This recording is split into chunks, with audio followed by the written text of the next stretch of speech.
nom du Père et du Fils et du Saint-Esprit. Amen. Ouvrons nos cœurs au souffle de Dieu, car il respire en notre bouche plus que nous-mêmes. Évangile de Jésus-Christ selon saint Luc. En ce temps-là, Jésus disait à ses disciples: comme cela s'est passé dans les jours de Noé, ainsi en sera-t-il dans les jours du Fils de l'homme.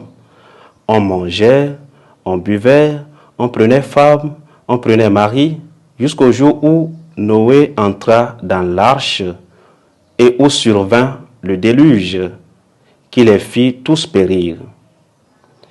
Il en était de même dans les jours de Lot.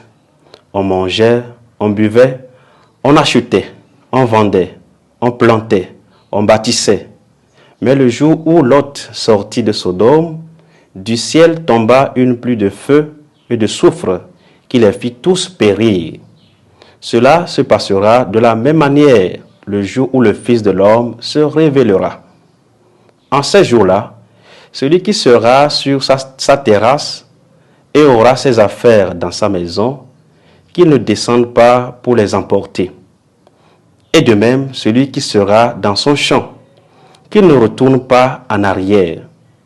Rappelez-vous la femme de Lot, qui cherchera à conserver sa vie, la perdra. Et qui la perdra, la sauvegardera. Je vous le dis, cette nuit-là, 2 personnes seront dans le même lit. L'une sera prise et l'autre laissée.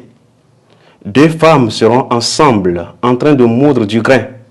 L'une sera prise, l'autre laissée. Prenant alors la parole, les disciples lui demandèrent: où donc, Seigneur?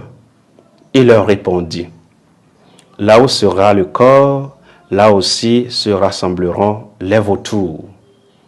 Acclamons la parole de Dieu. Louange à toi, Seigneur Jésus. Chers frères et sœurs en Christ, aujourd'hui nous sommes le 15 novembre 2024, vendredi de la 32e semaine du temps ordinaire. De l'évangéliste Luc, nous poursuivons notre méditation avec l'enseignement de Jésus, qui nous enseigne sur la fin des temps. Le discours, le temps avec lequel Jésus prononce son discours en ce jour est un ton sérieux. Il nous parle, il nous décrit la fin des temps, les aspects qui vont donc être signes annonciateurs de ce temps. Il nous cite en exemple les jours de Noé et aussi celui de Lot. Le Seigneur voudrait nous rappeler dans cet évangile que comme chrétiens, chrétiennes, nous devons vivre le moment présent. Nous devons être toujours en tenue de service. Nous devons être toujours prêts à la rencontre du Seigneur. Cela me fait penser cette image lorsque, au cours de la célébration du baptême, on nous remet cette bougie-là, cette lampe qui doit rester allumée jusqu'au retour donc, de l'époux, jusqu'au retour du Christ. Comme chrétiens, chrétiennes, nous devons vivre déjà comme si c'était le dernier moment. Le Seigneur nous donne la grâce de vivre chaque jour la conversion. Profitons des occasions qui nous sont offertes et vivons l'enseignement du Christ. Ce qui est important, c'est de vivre selon la volonté de Dieu. Vivre ses commandements, pratiquer ses commandements, ses décrets et surtout la loi du Seigneur. Aimez-vous les uns les autres comme je vous ai aimé. Cette loi de l'amour. Aime et fais ce que tu veux, comme disait saint Augustin.